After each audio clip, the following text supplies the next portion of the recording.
Mundu, I want to recognize some local elected leaders that play a significant role for all of us here, whether we're Telugu or no matter what our heritage may be.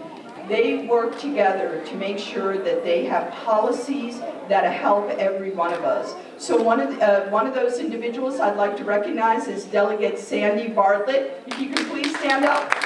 She serves in the Maryland General Assembly. And then in addition to her is Councilman Pete Smith, who's also here, serving our community.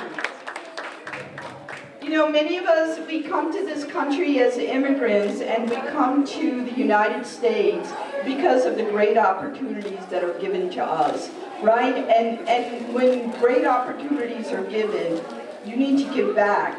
And so I can tell you my own story of coming here as an immigrant.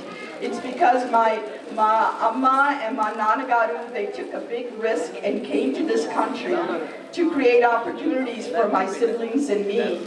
And I wouldn't be where I am today if it wasn't for the love of my ammagaru. Right?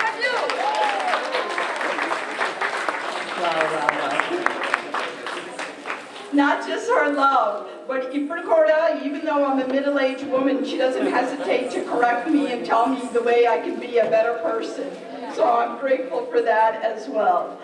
And I just want to say to the entire Telugu community that's here, to Delegate Bartlett and to Councilman Smith, this is a very big community here in the state of Maryland. And when we say Telugu people, we're talking about a language that binds all of us together. In addition to our heritage, our tradition, we come from a part of India called South India, and Telugu people are from two states mainly, Telangana and Andhra Pradesh.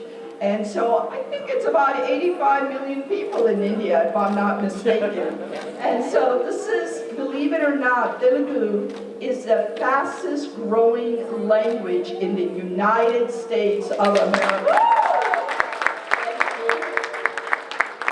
In the past 10 years, it's gone up over 86% in the United States, primarily because many of the engineers and IT specialists come from southern part of India, particularly a city called Hyderabad. And in fact, they often call it Cyberbad, because of cybersecurity, all the technology that comes out of this great city. So there is a lot of Telugu people, and some notable people that you may know are the CEO of Microsoft, Satya Nadella. He is a Telugu person of origin, and then also the CEO of Adobe Software. He's also a Telugu person, and I believe in 2013, Miss America was a Telugu woman, Nina Telugu. So lots of Telugu people, and of course, I'm also Telugu. And I just want to say to all the young people that are here, being an individual that's grown up in this country, but I came here as an immigrant, there's some lessons that I want to share with all of you. One is, how many people here enjoy public speaking? Okay. Well, like most of you who didn't raise your hand in this room, I'm one of those people that doesn't like it either. But here's the thing. You need to get comfortable in public speaking, because no matter what your roles are, whether you'll be a doctor or an engineer, educator, a writer, whatever it may be, public speaking is a way of communicating with others as best you can and as effectively as you can. So get comfortable with this role. Now, when I say that most people are not comfortable with public speaking, I can tell you it's not just us in this room, it's Americans in general. When Americans were surveyed, what are your biggest fears in life? They said that 1, dying, 2, public speaking, 3, snakes. Some people are afraid of heights, so they went through a whole list of things. When they asked them, what are your 2 biggest fears? They said public speaking and dying. Then when they asked them, of those 2, what is your biggest fear? You know what they said? Public speaking. So that means most Americans, when they're at a funeral, they'd rather be in the casket than giving the eulogy. We don't want that. So I want to tell all you young people and all the people here, don't be afraid of it. Look, I started off very uncomfortable doing public speaking, but the more you practice it, the more you get opportunities to speak to others and do public speaking, the better you'll get at it. It's a muscle that you need to exercise day in and day out. Another thing that I will tell all you young people is that, look, you're going to have a lot of options in life on what you want to do. And many times we go through this journey and we're trying to figure out what is our purpose in life.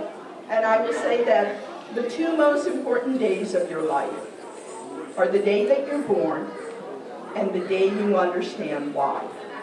And what I mean by that is, what is your purpose in life?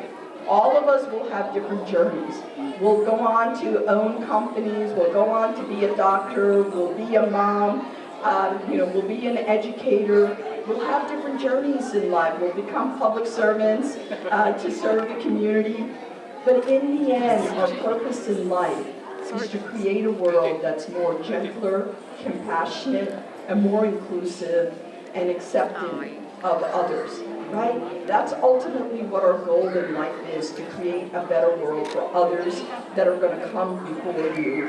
And so I say to all of you that I hope that you will consider this in everything that you do. And I want to tell you, like, one of the first times when I came to this country, I was 7 years old, and my first day of school, I learned one of the most important lessons in life. I walked into the classroom in Poughkeepsie, New York. None of the kids looked like me, and I know many of you have faced that as well. And I couldn't speak a word of English. But I walked into the classroom and I wanted to fit in with every one of the kids that were in the classroom. And the only time that I could do it was during lunchtime at the cafeteria. So I went to the cafeteria where all the kids were, and I did everything that all the kids were doing. I figured that was the best way to fit in. I ate American food for the first time. I drank cold milk for the first time. I was feeling really good that, I'm doing everything that the kids are. I know I fit in, and they're going to become my best friends now. So we walked back to the classroom. I put my head on the desk, and I proceed to vomit all over the desk, right? And so I'm very upset. The teacher calls my mom. My mom comes to pick me up, and I'm crying to mom and telling her that I don't want to stay in America anymore. I want to go back to India where my grandmother raised me. And I didn't really like Indian food, and worse, I hate cold milk, Mom. I never want to drink it again. But by the end of the day, I hear a knock at the door, open the door. Standing in the snow is one of my classmates. She's got a stack of paintings in her hand with little, hearts on it, little smiley faces. And it was a small gesture like that that made me feel like I belonged in this country. It was the educator in that classroom that taught every one of the kids, and including me, the importance of having empathy for others. That means that even if we've never been through the pain that others have been through, if you can understand that pain and reach out and help them. And I believe that is the most important lesson that I learned. I think it's one of the most important lessons for human beings as we move through this world. So I hope you'll keep these lessons to every one of you as you go and do great things in this world. And I'm expecting great things from every one of you. Sayla Chagata, thank you for your great leadership at WIDA. And Priti, thank you. Priti is one of the most persistent individuals I have ever met. I cannot tell you how many times she reached out to me and told me to attend today, and I'm thrilled. And I want to give her the acknowledgement for making this happen. So thank you for inviting me. And overall, I just want to say what an honor it is for me to represent the Telugu people to become the first lieutenant governor that is immigrant, that is a woman of color, that is Telugu, that is an engineer. I am so proud to be able to check off all of these marks. But here's the thing, it didn't happen just by me alone. It happened because so many people supported, not just me and my growth, including my mom and dad, but people like all of you who supported me every single time I ran for public office and got into a space that I wasn't familiar with. But you all stood by me and you supported me, and I'm thankful for that. So again, I'm thankful for everything that you bring to our great state of Maryland, that you bring as Telugu people here, and I can't wait to see the great things that you'll make happen. Thank you.